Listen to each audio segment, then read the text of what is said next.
inigbunyag nato ng bunyagan ta na adayon ning tulo ka office ni Kristo atong maambitan ang iyang tulo ka buhat or buluhaton din his kalibutan. Gitawag ni nato og priestly, prophetic o kingly office, ang pagkapari, pagkapropeta o pagkahari. Niya kung makabuhat ani ug andam kitang mubuhat, mahimo kitang pari, hari o propeta sa Ginoo, ang iyang mga pulong nga atong mabati mulambo din hinato. Mukuan ba mo mamunga. Pero dili ganita mubuhat sa atong mga buluhaton isip pari, propeta o hari sa Ginoo. Maapil ta atong tulo ka klase sa yuta nga dili gyud mamunga. Muna diri sa atong unang pagbasa, si Jeremias gi pabati og pulong sa Ginoo nga palakton siya aron pagsangyaw isip propeta. Niya kay andaman siyang mutuman, bisag naa siya'y murag kakulangan, ingon siya, batanon pa man kay ko, di man kay ko kamaong mutabi. Ingon Ginoo, ayaw kahadlok, ako'y mag-uban nimo. Ang ako lang gusto nga mahimo kang propeta nga magsangyaw sa pagtulunan sa Ginoo. Niya kay nituman man siya, nakahatag yun si propeta Jeremias og dakong kausaban sa katawhan sa Israel. Kamo, kumusta man ang inyong pagkapari, pagkapropeta o pagkahari?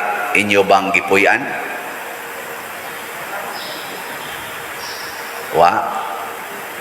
Pananglitan, unsa may mga buhat sa usa ka pari. Ang basic yun nga buhat sa usa ka pari, kana gyung pag-ampo o pag-antos. Ampo og antos. Kamo mga Boy Scout, ang sa mo nga nyo, Boy Scout mo? Murag bungol man atong mga Boy Scout. Boy Scout mo dili. Mag-ampo mo, kusog mo ampo. Wa man ni mga bungolon man ni sila amang pagyud. Kamo na lang diha dili Boy Scout, unsa man mo? Kusog mo ampo. Maayo. Kinsa dinhi ang magrosaryo gyud kada adlaw. Ta sa kamot, magrosary ba rosary? 5 raman ka buok. Tanawa, kinsa dinhi ang kusog kay muantos. Kana bang di gyud mo reklamo og pag-antos, di magbagulbol, dili masuko. Ta sa kamot. Arang-arang kay naay ni isa. Ambot tinuod basad ka, no? Pero congratulations. Mao nay pare. Basta kusog kang muampo, kusog kang muantos, mao nay trabaho sa pare. Pasabot ang pulong sa Ginoo mubunga.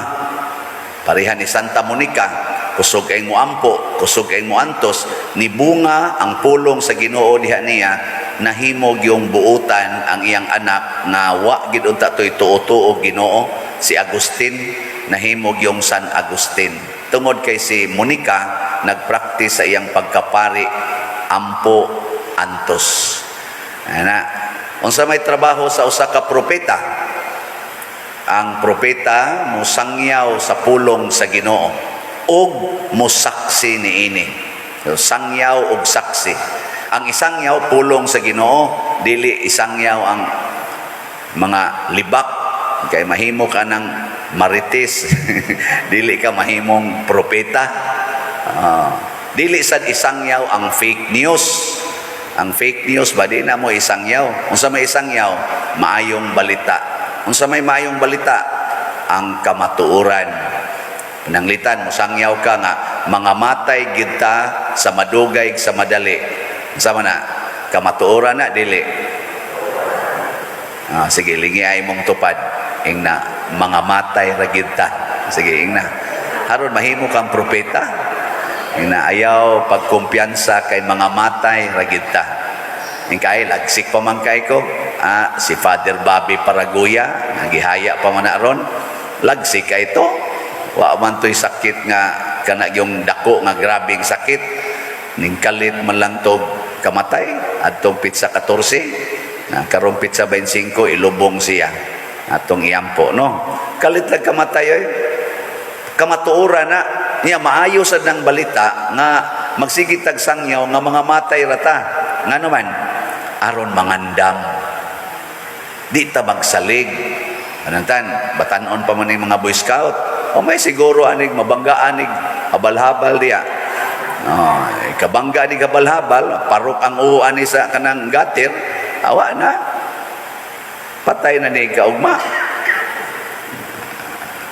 di tinood, ako sad pari, di sa ko magsalig, kay naghanda ba kayong pari, nga namatay lang samtang natug, kay ambot lang kung sa'yo namatyan na ito, partitingaling kaon, kaya inyong sampakan og maayo, na cardiac arrest, niya, or namatay samtang gaduwa og tennis, sama ni Father Suarez, kay ambot, ganong namatay sa ito, nasubraan tingali ka-excited, nasa'y namatay, nga pare, samtang naligo ito banyo, mga namatay sa kato dito banyo, so, maligo, rabasag ko, ika na bitang inigsoda ko kay maligo na ko kani wagi ni siguro anira karon ko to ba ni inighigda sa nako magsige sa kong ingon sa kong kagalingon ya ikamata pa ba ka ani ugma di ba nindot kayo kay makapangayo na tada ag pasaylos Ginoo ang pulong sa Ginoo mubunga sa mga propeta mao na ang magsasangyaw sa maayong balita naghatag og paglaom dili kahadlok kanibitang COVID murag galabi mangyong kahadlok ani kaysa paglaom kaysa tinuod no murag 90% kahadlok 10% try tinuod niya nganong nahadlok man tag maayo kay hadlokon manggudta nga ngilad ginang mamatay galikay tas kamatayon niya ang COVID kuno mo patay niya kay hadlok man tang mamatay naratol ang tibuok kalibutan mo nang nahimo siyang pandemic kay hadlok man ta mamatay ang ato untang isangyaw nga bisan tuod masakit ag COVID maayo rata ana kay wa man ikaabot og 2% ang casualties COVID ingkaw nyag maapil tas 1% ang mas maayo sad kay total tuwa naman na sa unang pagsangyaw nga mga matay ra kita o di ba kamatuoran man gid na pero ayon na lag hadlok-hadlok ka isulti ang tinuod nga kining maong sakit dili ni makamatay 100% o mataptan taani only 1.9 or 1.8% ra ang mamatay so niining kuyuga karon ug mapulos ta COVID dinhi pila man ang 1.5% ani siguro mga sa kabuok away siguro karira diri ani mo mamatay ang hadlok dahil mo diya nga karira man sila yung mga patyanon ikaw matimingan unya tapadir ay sos pariharagod na anang sa nagdagan nga sakyanan karon sa tibuok kalibutan pila ka buok ang namatay kada adlaw hibaw mo oy tubag i-search sa Google di ba masyaka pila ka buok mamatay kada adlaw sa vehicular accident. Yang anong sige manggiapon og padagan og mga sakyanan. Wa man lagi ta mahadlok siging palit ana mga motor, mga bisikleta, mga sakyanan, mga sports car. Wa man lagi ta mahadlok. Mas daghan pa nagpatay kaysa COVID kada adlaw. Di man ka mumtuo. I-search. Pila ka buok namatay anang inom. Kana bang inom ba? Inom good. Nganong sige malagi ito, pamaligya gyapon ana imnonon. Ibaw na ko kung say na ani na ay gapaluyo nga dili propeta sa Ginoo. Ang propeta sa demonyo nga magsabwag og kahadlok sa tibuok kalibutan. Kay kani manggong propeta kun mao na nay mosulti na ay paglaom naabay sana solusyon sa mga problema.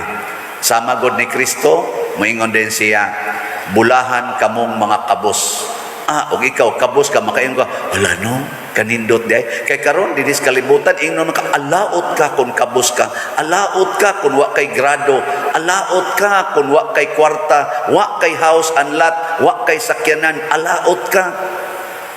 Luoy kay ka.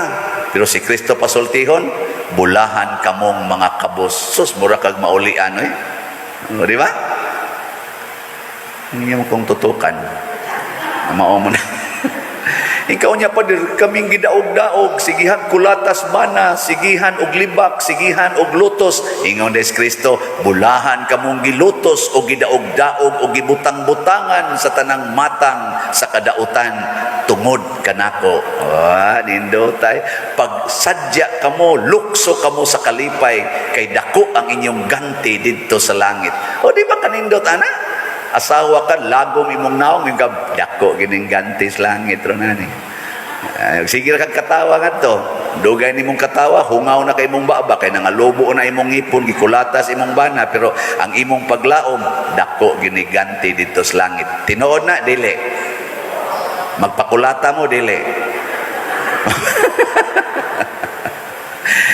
Na siya. Ikaupat ay katulo ang pagkahari. Ang hari para sa Ginoo nga gipuy-an ni Kristo mao ang paghigugma, mao ginigauna. Ang hari mao man ay mag-atiman sa iyang gingharian. Ang gingharian sa Ginoo gingharian sa gugma. Ang paghigugma ay mao na nga siya mo'y hari, pero mihugas siya sa atong tiil. Kay kasagaran god sa mga hari, mao may hugasan ang ilang tiil. Si Kristo mo'y nihugas, kay ang nahigugma, kusogid na nga moalagad.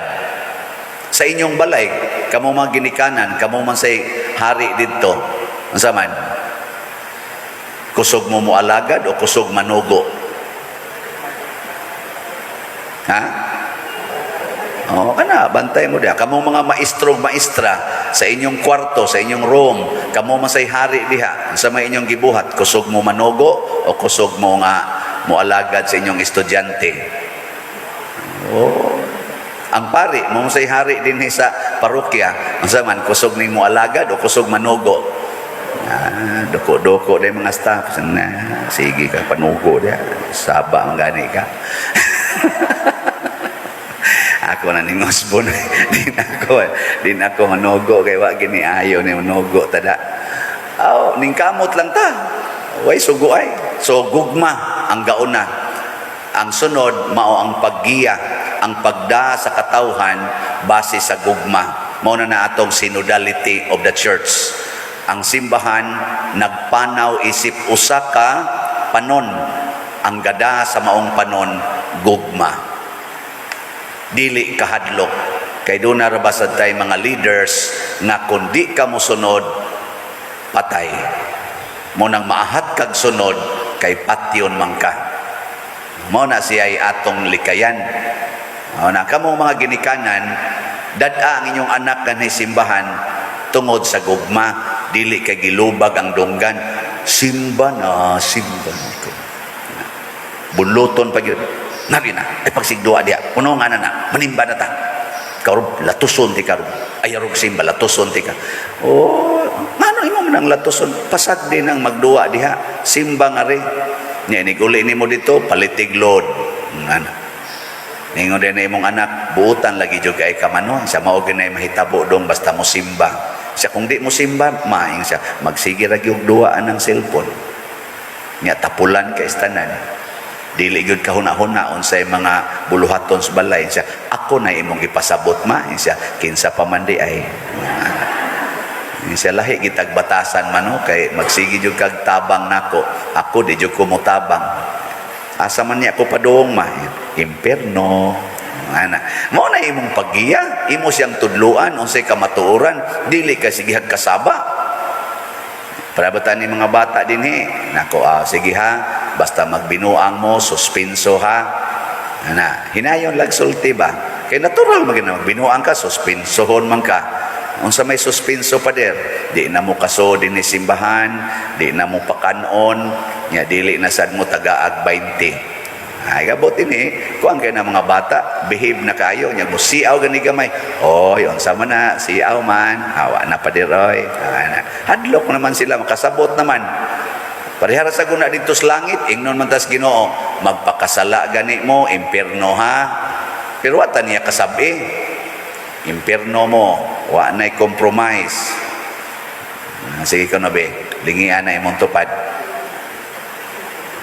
Lingi ba, ing na saman, nakatuman ka aning gugma o masuko. Na dali ka masuko o say ka higugma. Istingin na ninyo nga dos yung balay ro, iguli, puyi ang pagkapari, pagkapropeta o pagkahari. Di ba ang kaluwasan, ang kalinaw, ang pagkamabungahon sa tong kinabuhi, mahitabo gyud. Ug mauna ang atong gipangandoy sa pagtubag nato sa salmo nga niingon ta sa to mag-awit ako sa imong kaluwasan. Makakanta-kanta ka sa kaluwasan sa Ginoo. Mahibong lang ka nganong mubaha ang grasya tungod na kay nagpuyo na ang pulong sa Ginoo dinhi kanato. Pero musupak-supak ta matud pas Ginoo sa unang klase siyuta mawara. Wa na kay makita. Ang usa na kay makita murag ni tubo di sad kabunga kay wa man kagamot. Ang usa sad nga yuta tabunan sad kay portindaghan ng sagbot ni tubo tuod ang pulong sa Ginoo pero wa gyud kabunga kay nasapawan sa daghang mga kabalaka sampinit apan ang mabungahon nga pulong sa Ginoo diha sa yuta nga maayo kadtong tinuod gyud nga mo sunod sa pagkapari, pagkapropeta o pagkahari ni Kristo. Manindog ta. Mga igsoon, magampo kita og nga masaligon ngadto sa Dios og moingon kita amahan kaluy kami. Amahan kaluy kami. Alang sa tung Santo Papa nga ang Dios kanunay manalipod kaniya ug sa simbahan nga iyang ginumala, magampo kita sa Ginoo. Amahan kaluy kami. Alang sa mga pangulo sa kanasuran nga ang Dios kanunay magpuno kanila sa kaalam ug kalinaw sa paghunahuna, magampo kita sa Ginoo. Amahan kaluy kami. Alang sa mga magtutudlo, sa mga mananambal, ug uban pang nag-alagad sa katawhan, nga maangko nila ang kanunayng kalinaw sa ilang mga kasing-kasing, aron makapadayon sila sa ilang pagpangalagad, magampo kita sa Ginoo. Amahan kaluy kami. Alang sa mga walay trabaho, nga makakaplag na sila ligdong nga mga panginabuhian sa pagsuporta sa ilang pamilya, magampo kita sa Ginoo. Amahan kaluy kami. Nga imo untang isipon nga takos o bapuslanon, alang kanamo nga si Venerable Teofilo Kamumot, mabayaw ngadto sa altar sa mga santos, magampo kita sa Ginoo. Amahan kaluy kami.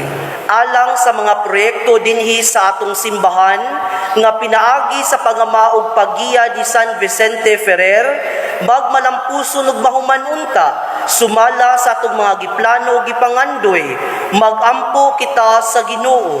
Amahan kaluy kami. Alang sa tanang mga benefactors o donors sa atong simbahan nga mihatag og financial ug laing-laing hinabang ug alang sa mga nagtrabaho dinhi sa atong mga proyekto nga hatagan unta sila sa Ginoo ug daghan pang mga grasya sa ilang kinabuhi, malikay sila sa mga kadautan ug mulampos unta ang tanan nilang mga paningkamot, magampo kita sa Ginoo. Amahan kaluy kami. Alang sa mga kalag nga atong nakalimtan sa atong mga pagampo, nga maangko na nila ang kapahulayang dayon, magampo kita sa Ginoo. Amahan kaluy kami. Amahan nga mahigugmaon og maluluyon sa tanan, dawata kining among mga pangamuyo nga among gituboy diha sa gugmag pagtuo pinaagi ni Kristo nga among Ginoo. Amen.